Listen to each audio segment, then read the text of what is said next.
to another episode of the House of Ways and Means. I'm Ways, this is Means. He's gonna be doing the majority of the talking today. So let's just jump into it. What are we talking about today? So this is kind of a follow-up video to a video we did, I guess it was a couple weeks ago now. You can check it out here, I don't know where it shows up, but what it was about was how to lay out your financial plan for your family, your household. So we divided everything up into 3 categories to start. So you remember what those 3 categories were? Short, intermediate, and long term. Yeah, so short, intermediate, and long term. So what we're gonna do today is talk about what kind of investments are appropriate to use to save to make sure that you have the cash available to meet those obligations. So let's start with the short-term goals. All right, so short-term goals, as you can see, things like a laptop or a piece of furniture. I chose a sofa here in particular. These are things that you can realistically save for within the next 12 months. Now, you know, it all depends on your situation, but I'm just using these as examples.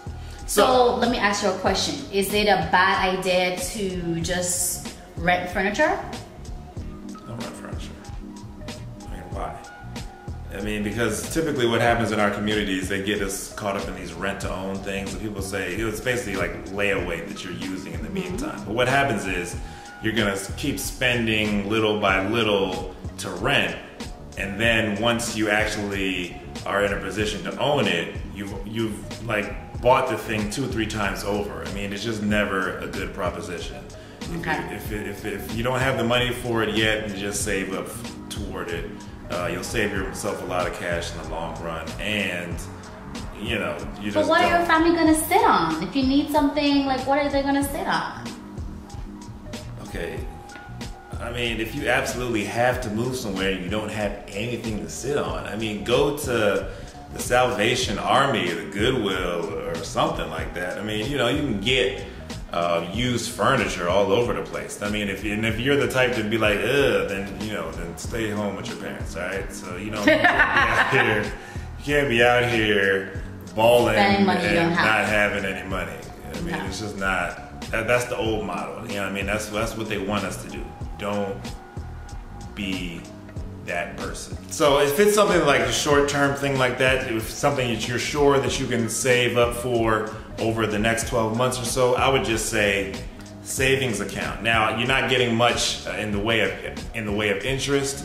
Now, we did a video a while back. It was related to Robinhood Financial, and it involved the high yield checking account that they were advertising that ended up being blowing up on them. But we did put some other options in there, and these days interest rates are rising a little bit, so some of the bigger name banks even are getting into having high yield checking and savings accounts. So I mean, it's not much due to the low interest rate environment we're still in, but you know, 2 to 3% is out there to be had. So if you can get yourself regularly saving up a little by little, and putting it into a savings account that'll get you 2 to 3% annually, that's going to be the best bet for something short term that you're going to do over the next year. So also you have CDs available to you. Can you say what a CD is? CD is a certificate of deposit. So basically it's a fixed rate of return that you'll get. It's offered at a bank or a financial institution. Probably a local one that you know about or maybe even use has them available. And it'll give you a fixed rate of interest. Now again, interest rates are pretty low right now still, but one thing you have to look out for with CDs is they're gonna have a set term generally. So say it's 9 months. So say you're gonna give them your money for 9 months, and it's going to just keep accruing interest, whatever the interest rate is on the product for that 9-month period. Now you can't take the money out, so if you can't use something like that if you need constant liquidity from those funds. I mean, you can take the money out, which will essentially end the term you have in the CD, but you're going to then pay a penalty, so it makes it not really worth it. So make sure that you're matching up your obligations with the timing of putting in something like that. Now another option that offers a little more flexibility is a money market account. Now that your local bank may have that, the bank that you use probably has a money market available to you. They have some stipulations as far as how much in and out depositing and withdrawing you can do over the course of every month. I mean, you know, they all have stipulations, but they'll offer you generally a little bit higher rate than a savings account. So, I mean, just look into those options. The difference is here, you're probably not going to be trying to invest the money in the stock market if you're just trying to get something 6 months from now, 6 months to a year from now. So the next bucket is the intermediate bucket. So what are some examples of some goals that you would like to set within that time frame, the intermediate time frame? Yeah, so these are things that you can't do feasibly, comfortably within a year. You know, you don't want your spouse to dislike you, your kids dislike you because you're working like 3 jobs just so you can save up for one of these things. Just, you know, there's no shame in just taking it out a little longer. So we're in the 1 to 5 range here, 1 to 5 year range. So these are things like you want a new car, but you want to have a little bit of a down payment, so you might want to save up towards that. There are also a major appliance in your home, say a refrigerator, maybe your washer and dryer, it might need to be replaced. So, you know, that's a little bit longer. It's not quite long term though, so say it's on the earlier end. If you're like in the 1 to 2 year area, I would still consider, you know, really just utilizing a money market account, a CD, perhaps just your savings account. If you have a pretty good rate there, just keep every month just contributing to that little by little, and then, you know, just make sure you have them enough to meet that obligation when you're really ready to purchase. Now, if you're on the longer end, then maybe you could consider investing in the stock market. The thing about the stock market is, and this is kind of a larger point about this with this video, and I think I'm going to do perhaps a separate video in the future about something called time horizon. But the time horizon,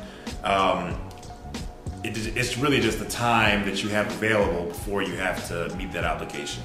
So when you have more time, you can invest in something that has a little bit higher of a risk and hopefully a higher return. Now, the reason that you wouldn't want to do that in the short term is because, you know, and I've mentioned this before, I don't really like active trading, buying and selling over short periods. You accrue more commissions doing that. You also will owe more taxes on that. Now, always, you know, make sure that you're consulting a financial professional, a tax professional, certainly when it comes to your taxes. But if you're really a beginner and when it comes to investing, I just want to make sure you're thinking about everything. So say you want something 4 or 5 years away, yeah, you can consider, you know, just doing the money market thing, just cash flowing it every month, putting a little in. Then you can look into the stock market. So, you know, you can contribute monthly, get yourself a brokerage account. We spoke about that in the past videos. You know, there's a lot of equity stock products that you can invest in, mutual funds, ETFs, individual stocks. Just make sure you're doing your research. You know, I like broad-based index products, things that track just the general stock market in the U.S., so the S&P 500, I mean, maybe even the Dow Jones Industrial, just well-known indexes that provide you a lot of safety in that. I mean, obviously, the stock market carries risk, but you want to diversify some of that out by investing in products that have a large basket of different stocks, like a product that'll track the S&P 500, say.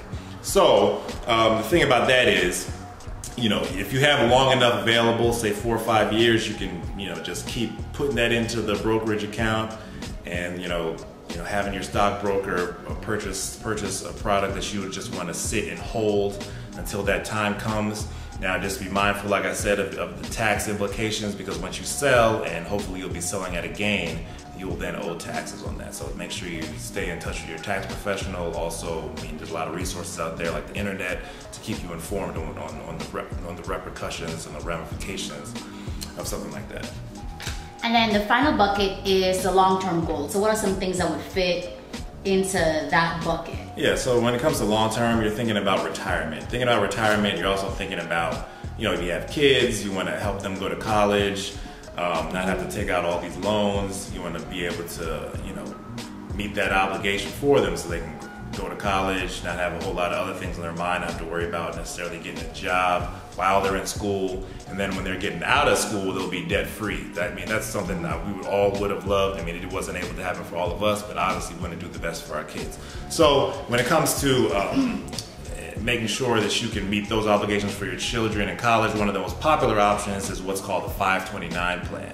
So what that is they allow you to make contributions, and then when they just keep growing in the 529 plan, and you can choose from some pretty traditional investment options, and these are available at your local bank most likely.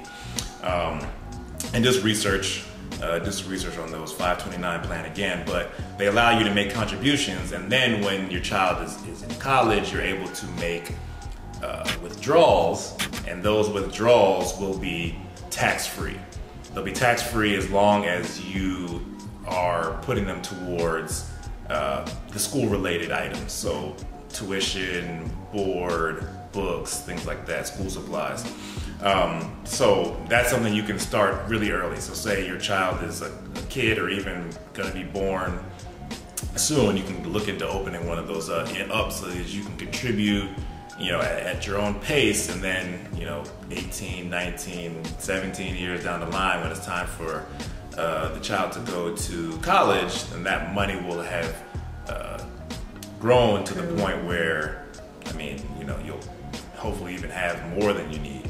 And so this is really where the time horizon stuff kicks in, because you have a longer time horizon, say 18 years, 19 years, then say you have 1, 2, or even maybe even 3 bad years in a row. Well, you have a lot of time to make that up, as opposed to, if you are trying to buy something next year, you have 1 bad year, you basically just lost all your money. The stock market carries risk and ebbs and flows. We think over the long term, you're gonna make some money from it, but you don't wanna put something that you need really quickly or in a short period of time. You don't wanna put that level of risk on it. So when it comes to your child's education, you have a bad year or two, your child is 9 years old, they're not gonna need it for a while. So you have a chance to, watch the market turn around. Maybe it'll be coming out of recession in that period of time, just as happens as a normal business cycle, but you'll be able to make that money back and more. And the same with your retirement. So, some of you are saying, I'm not gonna retire for 20, 30, 40 years. Yeah, so you have an opportunity to invest in something that carries a little bit higher of a risk. You can absorb a few losses with the hope that over the long term, you'll have some mean reversion where the market will do what you expect it to do over the long term. And you'll be able to make up any losses and hopefully surpass your savings goals. So I have a question. For people who like to have a savings, aside from specific goals, right? Because I'm presuming from everything that you're presenting that you're saying that aside from your specific financial goals, those separate buckets that you would have for saving things, people might want to have a savings fund or maybe an emergency fund in the event something happens, maybe with their car, they need to have a car repair or whatever. How do you determine how you're going to save or how you're going to add money to your emergency fund, knowing that at any minute an emergency could come up and you have to take it out? Do you have it under your pillow? Do you even do an emergency fund at all? Is it recommended to do it while you're still working on financial goals? What if you can't afford it? How do you prioritize emergency funds and your financial goals? Can you enlighten me on that? Yeah, I wouldn't say an emergency fund fits into any of these buckets because it's honestly the first priority. It's hard to say, well, I'm saving for a car specifically, but if the lights get shut off, you might have a bad month where you have a bunch of expenses just from your normal budget, and then you won't be able to. Not only will you not be able to contribute to your down payment fund, you're gonna be in the dark. So you know you're building your emergency fund. You know, really should come first. So all these things, I don't want to make them seem secondary as if they're not important, but you kind of have to have that first because, you know, food, clothing, and shelter is like your first priority in hierarchy of needs to survival. So, you know, once you have that taken care of at a base level, at least at a reasonable level where you feel like, and you know, I hear a lot recommended, you want 6 months of living expenses available to you. I mean, you know, that's up to whatever level of risk you want to take, but you know, you make sure you have something that's designated just to in the event of. Seems like it was pretty easy to understand, but if you have any questions, any comments, any concerns, anything in regards to savings that you would like for us to touch on, in regards to financial goals, don't forget to leave us a comment below. Don't forget to give us a thumbs up, and don't forget to hit that bell. Thank you for watching. See y'all.